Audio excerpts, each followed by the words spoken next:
আসসালামু আলাইকুম সবাইকে। আমরা বেসিক্যালি তোমাদের মনে আছে কিনা? আমরা যখন রোজার মাসে আমরা ক্লাসগুলা করতেছিলাম, আমরা বেসিক্যালি এই স্লাইডের মধ্যে ছিলাম। এটা ছিল আমাদের ডেটা মাইনিং বা ডেটা প্রি-প্রসেসিং যে ফুল প্রসেসটা। আমরা একটা ডেটা প্রি-প্রসেস করার পরে আমরা এই প্রি-প্রসেসড ডেটাকে আমরা মডেলের মধ্যে রান করাতে পারি। সো মডেল রান করার আগে আমাদের first and foremost important step first step অবশ্যই ডেটা কালেকশন। এগুলো যখন হয়ে যায় তখন আমাদের সবচেয়ে ইম্পর্টেন্ট স্টেপ হচ্ছে ডেটাকে প্রি প্রসেস করা। সো ডেটা প্রি প্রসেসের বিভিন্ন ধরনের আমাদের টেকনিক্স আছে। ডেটা ক্লিনিং আমরা দেখেছি, মেজর টাস্কগুলো কি কি থাকে, পুরো ফুল প্রসেস আমরা দেখেছি, কেন ইম্পর্টেন্ট ডেটা প্রি প্রসেস করা সেগুলো দেখেছি। এখন আমরা আজকে যেটা দেখবো সেটা হচ্ছে ডেটা ইন্টিগ্রেশন। এই জিনিসটা আমরা দেখবো। সো ডেটা ইন্টিগ্রেশন জিনিসটা কি? তো তোমরা এইচএসসি তে ইন্টারমিডিয়েটে তোমরা ইন্টিগ্রেশন ডিফারেন্সিয়েশন এই দুইটা টপিক ম্যাথমেটিক্সে তোমরা দেখেছো।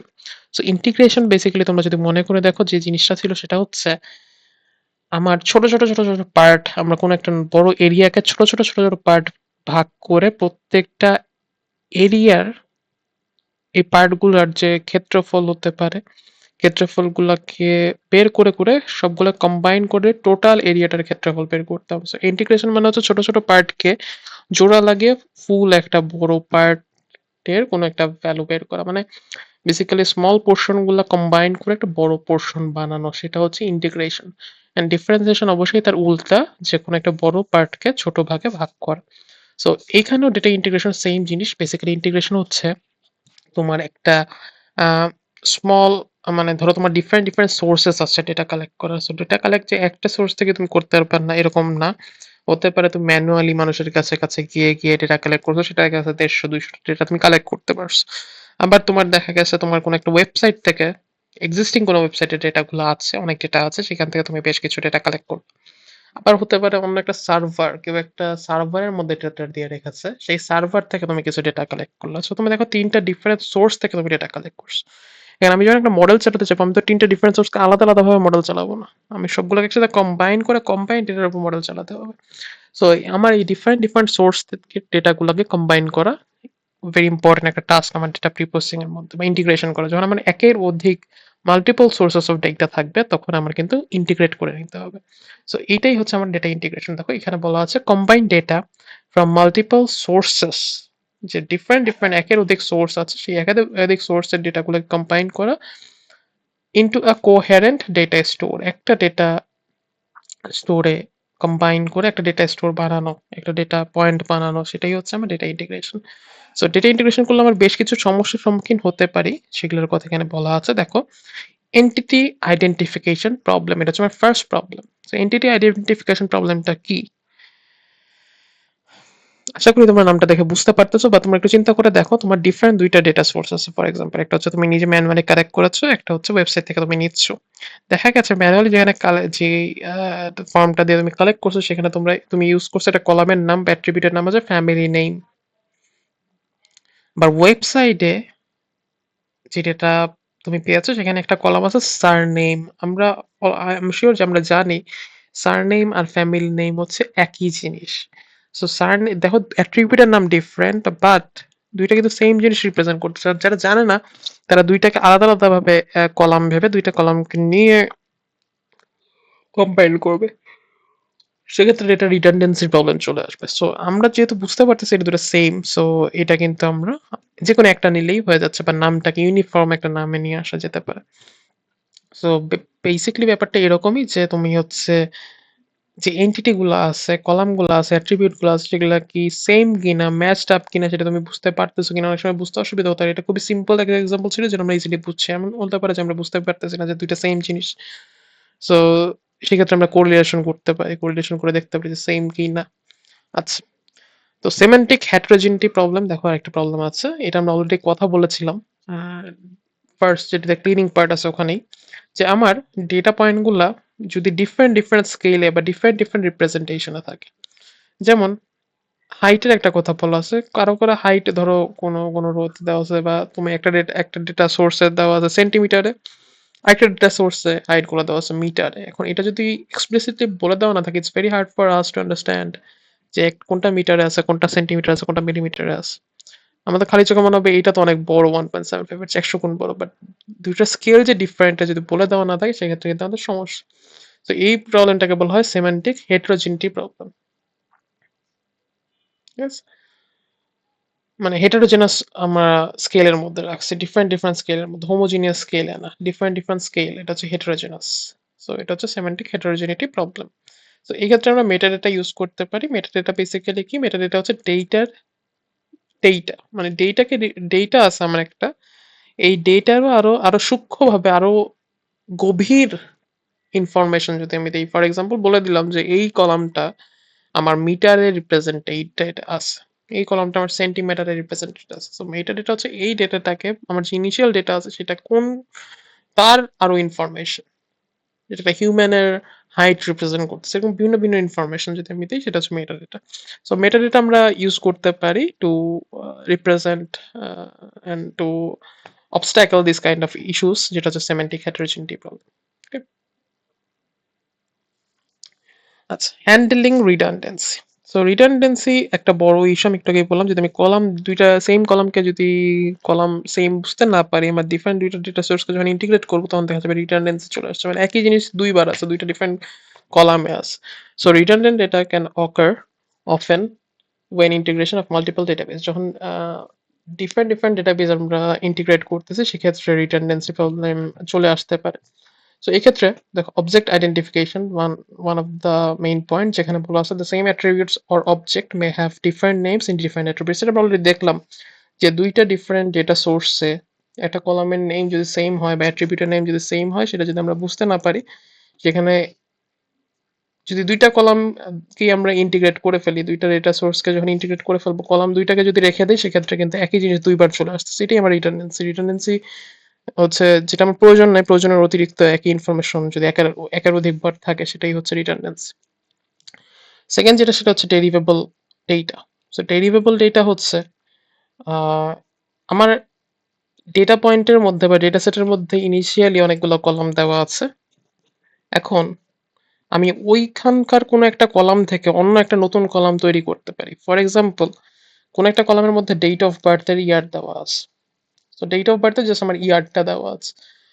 এখন আমি এইজ নামে কোনো কলাম নাই, বাট ডেট অফ বার্থের ইয়ার, এই কলামটা থেকে আমি এইজ নামে একটা কলাম কিন্তু বানিয়ে ফেলতে পারি।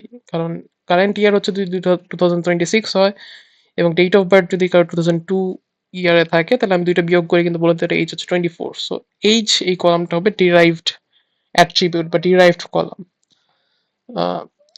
সো এই ডিরাইভেবল ডেটা আমরা এটাকে বলা হয় ডিরাইভড কলাম আছে। যেমন এখানে এক্সাম্পল দেওয়া আছে অ্যানুয়াল রেভিনিউ, যেমন কিরকম কস্ট হচ্ছে, কিরকম এক্সপেন্স ছিল, সেখান থেকে আমরা কিন্তু রেভিনিউ জেনারেট করতে পারি।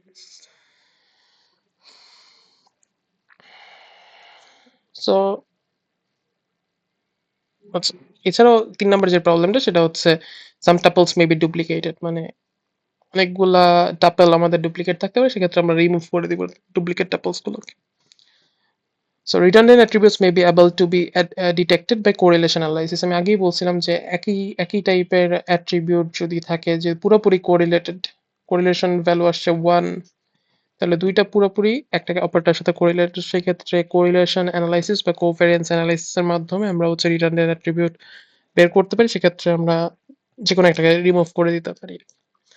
Careful integration of the data from multiple sources may help reduce অথবা avoid redundancies and inconsistencies and improve mining speed and quality. So mining, data mining জিনিসটা হচ্ছে ডেটা আমার আছে সেখান থেকে মডেল রান করার মাধ্যমে করে মিনিংফুল ইনসাইট বের করে নিয়ে আসা এই ডেটা পয়েন্টগুলো থেকে। সো আমাদের কাজ হবে মডেল চালে সেখান থেকে মিনিংফুল ইনসাইট বের করে। এখন কথা হচ্ছে আমার যদি ডেটার মধ্যে ইন্টিগ্রেশন করতে রিডান্ডেন্সি থাকে, অথবা আমি আসলে কলাম একের অধিক একই কলাম চলে আসছে বা কলাম রিমুভ করা হয় নাই, সেক্ষেত্রে আমরা যখন ম্যাথমেটিক্যাল ফর্মুলা দিয়ে ডিস্টেন্স মেজার করব, সেক্ষেত্রে আমার ডিস্টেন্সে কিন্তু আসলে ইম্প্যাক্টটা ভুল ইম্প্যাক্ট থাকবে আর কি। একই কলাম 3বার যদি আমার ডিস্টেন্সে ইম্প্যাক্ট ফেলে, সেটার আসলে রেজাল্ট ঠিক হবে না। সো আমার ইন্টিগ্রেশনের ক্ষেত্রে কেয়ারফুল থাকতে হবে যখন আমি মাল্টিপল ডিফারেন্ট সোর্স থেকে ডেটা ইন্টিগ্রেট করবো, যে একই একই কলামকে আমি বারবার রাখছি কিনা, এবং মিনিংফুল ইন্টিগ্রেশন বা কেয়ারফুল ইন্টিগ্রেশনের মাধ্যমে আমরা একটা ভালো মাইনিং রেজাল্ট পাইতে পারি আর কি, সেটাই খারাপ। আচ্ছা, এবার আসি কোরিলেশন অ্যানালাইসিস। আমি একটু আগেই বললাম যে কোরিলেশন অ্যানালাইসিস এর মাধ্যমে আমরা বলতে পারি একই অ্যাট্রিবিউট কি বারবার আছে কিনা, রিডান্ডেন্ট অ্যাট্রিবিউট চলে আসছে কিনা, সেটা হচ্ছে কোরিলেশন অ্যানালাইসিস এর মাধ্যমে। কোরিলেশন অ্যানালাইসিস দুই টাইপের ডেটা আমরা জানি। ইনিশিয়ালি দুই টাইপের ডেটা আমাদের কাছে আছে, একটা হচ্ছে ক্যাটাগরিক্যাল ডেটা, একটা হচ্ছে নিউমেরিক্যাল বা quantitative data. So quantitative data বা নিউমেরিক্যাল ডেটার ক্ষেত্রে আমরা জানি কোরিলেশন কিভাবে বের করতে হয়, আমরা উইক থ্রিতে দেখেছিলাম। এই যে এটা ছিল আমাদের কোরিলেশন বের করার ফর্মুলা। আর কোভেরিয়েন্স কিভাবে বের করতে হয় সেটাও আমরা জানি। এইটা ছিল কোভেরিয়েন্স বের করার ফর্মুলা। সো কোরিলেশনটা একটু আমি বলে দিই ফর্মুলাটা কি। খুবই সিম্পল। এবার হচ্ছে এ আর বি হচ্ছে দুইটা কলাম, এখানে দুইটা কলামের কোরিলেশন বের করা হচ্ছে। এবার হচ্ছে ওই কলামটার মিন ভ্যালু, ওই কলামের প্রত্যেকটা রো এর ভ্যালুর এভারেজ। এবার হচ্ছে সিমিলারলি বি কলামটার প্রত্যেকটা ভ্যালুর এভারেজ। এআই হচ্ছে কোনো একটা রোতে ওই এ কলামের যে করেসপন্ডিং ভ্যালুটা আছে এআই মাইনাস এ বার। একইভাবে বিআই হচ্ছে ওই রো এরই বি কলামের একটা করেসপন্ডিং ভ্যালু বিআই মাইনাস এভারেজ হচ্ছে বি বার। সো প্রতিটা রো এর জন্য আমি বের করব এআই মাইনাস এ বার ইন্টু বিআই মাইনাস বি বার। প্রত্যেকটা রোর জন্য যদি 10টা রো থাকে 10টা রো এর জন্য ওয়ান থেকে শুরু করে A10 পর্যন্ত প্রতিবার এআই মাইনাস এ বার ইন্টু বিআই মাইনাস বি বার আমি বের করব। সো এটা আমি বের করার গুণফলটা বের করার পর প্রত্যেকটা যে 10টা বের হলো I1, আই একবার 1 হবে, আই একবার 2 হবে, 3 হবে, 4 হবে, 5 হবে, 6 হবে, 7 হবে, 8 হবে, 9 হবে, 10 হবে। যদি 1000টা রো থাকে তাহলে 1000 পর্যন্ত হবে। প্রত্যেকটার গুণফলকে আমি যোগ করব, যোগ করে ভাগ করব কাকে দিয়ে? সিগমা এ বলতে কি বোঝায়? সিগমা এ হচ্ছে স্ট্যান্ডার্ড ডেভিয়েশন অফ এ কলামের স্ট্যান্ডার্ড ডেভিয়েশন, সিগমা বি হচ্ছে বি কলামের স্ট্যান্ডার্ড ডেভিয়েশন, এন্ড এন হচ্ছে নাম্বার অফ রো আর কি, এন। সো এই গুণফল দিয়ে যদি ভাগ করি সেটাই হচ্ছে আমার কোরিলেশন। আমরা জানি কোরিলেশন সবসময় -1 থেকে +1 এর মধ্যে হয়ে থাকে। কোরিলেশনের ভ্যালু যদি 0 এর চেয়ে বড় হয় তার মানে এ আর বি পজিটিভলি কোরিলেটেড, এর ভ্যালু বাড়লে বি এর ভ্যালু বাড়বে, the higher the stronger correlation. আচ্ছা, আবার যদি 0 হয় তাহলে ইন্ডিপেন্ডেন্ট, তাদের মধ্যে কোনো কোরিলেশন নেই। যদি লেস দেন 0 হয় তাহলে নেগেটিভলি কোরিলেটেড, এর ভ্যালু বাড়লে বি এর ভ্যালু কমবে। তো যেখানে ছবিতে দেখানো আছে এটা আমরা দেখাইছি অলরেডি, A1 মানে পুরোপুরি স্ট্রংলি পজিটিভলি কোরিলেটেড, -1 মানে স্ট্রংলি নেগেটিভলি কোরিলেটেড। একইভাবে কোভ্যারিয়েন্সটা যদি তোমরা দেখো, কোভ্যারিয়েন্সটাও সিমিলার, জাস্ট একটু ডিফারেন্ট। এই যে নিচের যে ডিনোমিনেটর যেটাতে আমরা ভাগ দিচ্ছিলাম সিগমা এ সিগমা বি, সেটা আসলে সেটা আসলে নেই। বাকি সবই সিমিলার। তো তো কোভ্যারিয়েন্স সেটা হচ্ছে সিগমা বি তে যদি ভাগ দিই তাহলে কিন্তু কোরিলেশন পাই। এটা এখানে এই সম্পর্কটা দেখানো আছে, মানে সিগমা বি দিয়ে আমি জাস্ট ভাগ দেইনি, বাকি সব সেম। মানে standard deviation of A standard deviation of B দিয়ে ভাগ দেইনি। সেক্ষেত্রে আমরা বুঝতেই পারতেছি যখন standard deviation A standard deviation B দিয়ে ভাগ দিচ্ছে তখন +1 থেকে -1 এর মধ্যেই ভ্যালুটা থাকতেছিল। যেহেতু সিগমা বি দিয়ে ভাগ দিচ্ছি না সেক্ষেত্রে ভ্যালুটা অনেক বড় ভ্যালু হতে পারে, অনেক ছোট ভ্যালু হতে পারে। সো +1 থেকে -1 এর মধ্যে যে কোভেরিয়েন্স থাকবে এরকম কিছু না, এটা যে কোনো বড় ভ্যালু হতে পারে। সো যদি কোভেরিয়েন্স 0 এর চেয়ে বড় হয় তাহলে কি হবে? পজিটিভলি কোভেরিয়েন্স, সেখানে কি হবে? A and B both tend to be larger than their expected value. তাদের যে এক্সপেক্টেড ভ্যালু ছিল তার চেয়ে দুইজনই বড় হবে আর কি।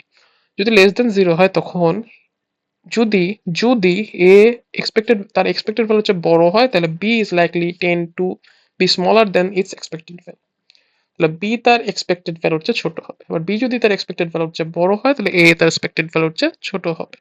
আর যদি কোভ্যারিয়েন্স 0 হয় তাহলে হচ্ছে ইন্ডিপেন্ডেন্ট আর কি। সো এটাই হচ্ছে কোভ্যারিয়েন্স এরিয়া। কোভ্যারিয়েন্স একটা এক্সাম্পলও দেওয়া আছে, তোমরা একটু করে দেখবা। বেসিক্যালি হচ্ছে যে এ কলামটার মিন বের করে নিয়েছে, বি কলামটার মিন বের করে নিয়েছে এবং প্রত্যেকটা 25 25 কেন? কারণ হচ্ছে দেখো কি হচ্ছে এখানে। আচ্ছা, 2 মাইনাস এ বার আর পিআই মাইনাস বি বার আছে। কোভেরেন্স কিছু একটা বের করছে, বের করে হচ্ছে তারা যেটা পেয়েছে সেটা হচ্ছে 4। এটা তোমরা এই ফর্মুলার মাধ্যমে বের করে দেখবা যে কত আসে। এআই হচ্ছে 2 মাইনাস 4 ইন্টু 5 মাইনাস 9.6, এবার করে সবগুলো করে দেখবে কোভেরেন্স কত আসে। কোভেরেন্স যদি 0 চেয়ে বড় হয় তার মানে দুইজনই একসাথে, মানে they can rise together, they tend to be their value tend to be larger than their expected value। এটা কিন্তু এখানে বলা আছে যে a and b both tend to be larger than their expected values।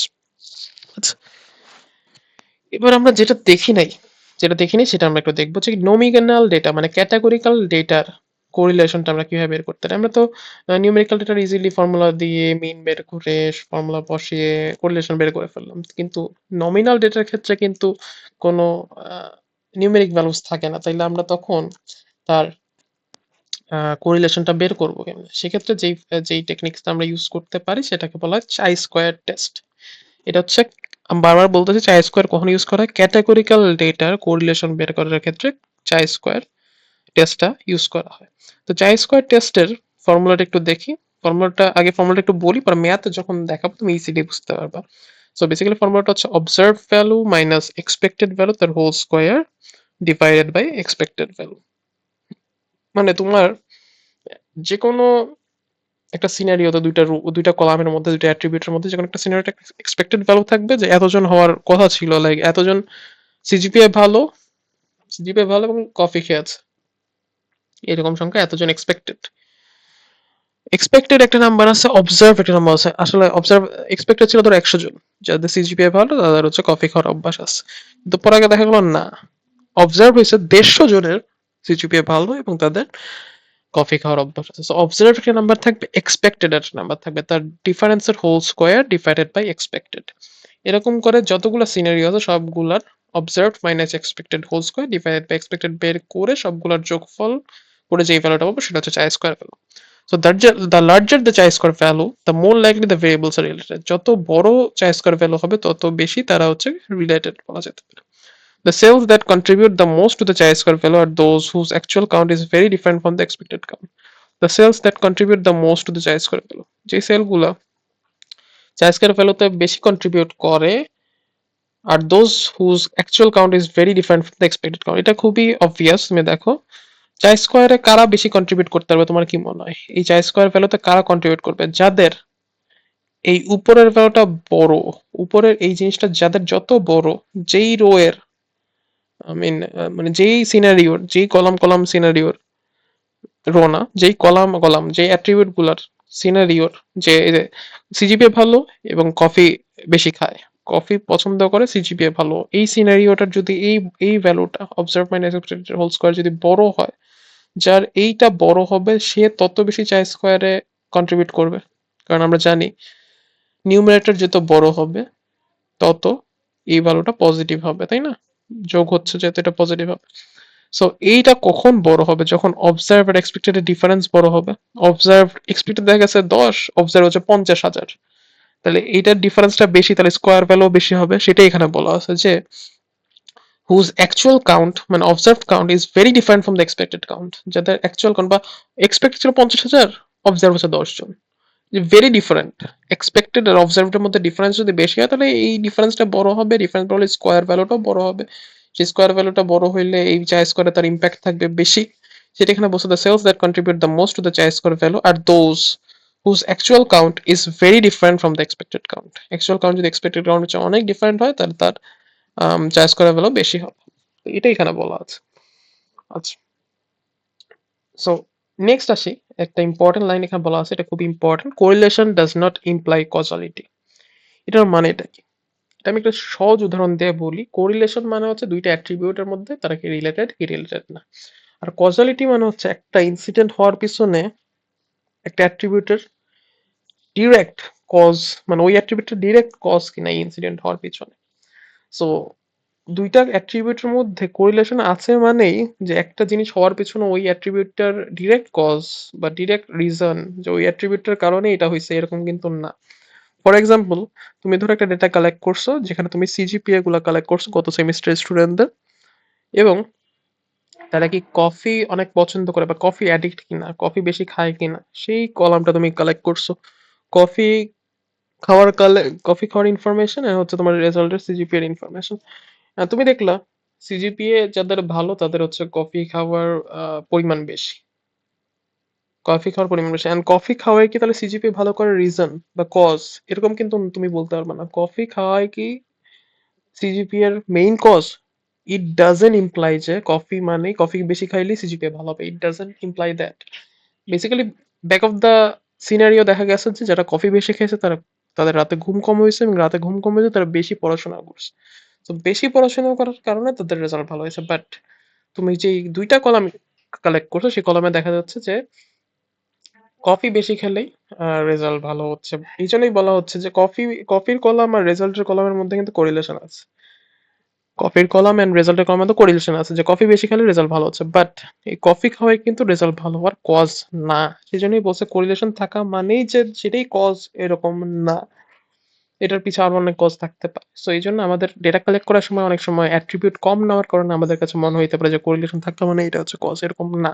এখানে একটা এক্সাম্পল দেওয়া আছে, number of hospital and number of car theft in a city are correlated. যেমন দেখা যাচ্ছে যেই সিটিতে হসপিটাল অনেক বেশি সেই সিটিতে আমি ডেটা কালেক্ট করলাম কার থেফটের, গাড়ি চুরির। দেখো গাড়ি চুরির সংখ্যা অনেক বেশি। And গাড়ি চুরি বেশি হলেই কি সেই সিটিতে হসপিটাল বেশি থাকবে, এরকম তো না। পরে দেখা গেল যে আসলে পপুলেশনের সাথে হসপিটাল রিলেটেড, পপুলেশনের সাথে car theft related. So population mainly cause of number of hospital and number of car theft. But যেহেতু আমি পপুলেশন কালেক্ট করি নাই প্রথমে, আমার কাছে মনে হয়েছে নাম্বার অফ হসপিটালের সাথে number of car theft directly connected, but এটা আসলে কজ না, এটা জাস্ট কোরিলেশন আছে, দুইটা কলামের মধ্যে কোরিলেশন আছে। ওকে, সো এখন আমরা চাই স্কোয়ারের একটা ক্যালকুলেশনের একটা ম্যাথ দেখবো, যেখানে আসলে বেসিক্যালি সিনারিও দুইটা, কলাম দুইটা। একটা হচ্ছে চেস খেলার কলাম, একটা হচ্ছে সায়েন্স ফিকশনের কলাম। ঠিক আছে, সায়েন্স ফিকশন চেস, দুইটা কলাম আছে। এখন রো আছে ধরো, এখানে টোটাল আছে 1500টা রো। 1500 রোর মধ্যে অনেকেই সায়েন্স ফিকশন পছন্দ করে ইয়েস, অনেকে পছন্দ করে না নো, তাদের জন্য ইন লেখা আছে। যারা পছন্দ করে তাদের জন্য ওয়াই লেখা আছে। সো ইয়েস এন্ড নো এর মধ্যে আছে। আবার অনেকে অনেকে হচ্ছে চেস খেলে, অনেকে চেস খেলে না, সেটার মধ্যে ইয়েস এন্ড নো আছে।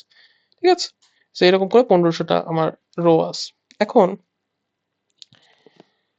সেখান থেকে আমি এরকম একটা টেবিল জেনারেট করছি।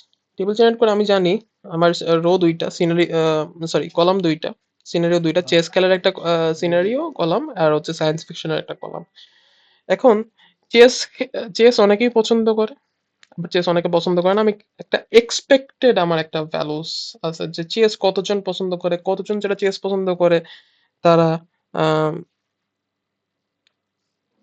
মানে কতজন যারা চেস পছন্দ করে তারা তাদের মধ্যে কতজন সায়েন্স ফিকশন পছন্দ করে, এটা এরকম একটা এক্সপেক্টেড ভ্যালু আছে। আমার এক্সপেক্টেড ভ্যালু হচ্ছে 300 জন চেস পছন্দ করবে। সরি, হ্যাঁ, মানে 300 জন টোটাল হবে যারা চেস পছন্দ করে, এবং সায়েন্স ফিকশন, এই দুইটার মধ্যে আমি একটা কোরিলেশন বানানোর চেষ্টা করতেছি। এখন কথা হচ্ছে চেস খেলে এবং সায়েন্স ফিকশন পছন্দ করে এরকম আমার একটা এক্সপেক্টেড ভ্যালু আছে, যেটা হচ্ছে 90 জন। আমার এক্সপেক্টেড ভ্যালু হচ্ছে 90 জন যারা চেস পছন্দ করে, তারা সায়েন্স ফিকশনও মানে চেস খেলে, তারা সায়েন্স ফিকশনও পছন্দ করে। আবার চেস খেলে এবং সায়েন্স ফিকশন পছন্দ করে না, তার এক্সপেক্টেড ভ্যালু হচ্ছে 210 জন। মানে আমি এক্সপেক্ট করতেছি 210 জন এমন মানুষ আছে যারা চেস খেলে কিন্তু সায়েন্স ফিকশন পছন্দ করে না। আবার চেস খেলে না কিন্তু সায়েন্স ফিকশন পছন্দ করে, এরকম আমার এক্সপেক্টেড ভ্যালু হচ্ছে 360। আর চেস খেলে না এবং সায়েন্স ফিকশনও পছন্দ করে না, এরকম এক্সপেক্টেড ভ্যালু হচ্ছে আমার 840। ঠিক আছে, ওকে। সো এটা হচ্ছে আমার এক্সপেক্টেড ভ্যালু।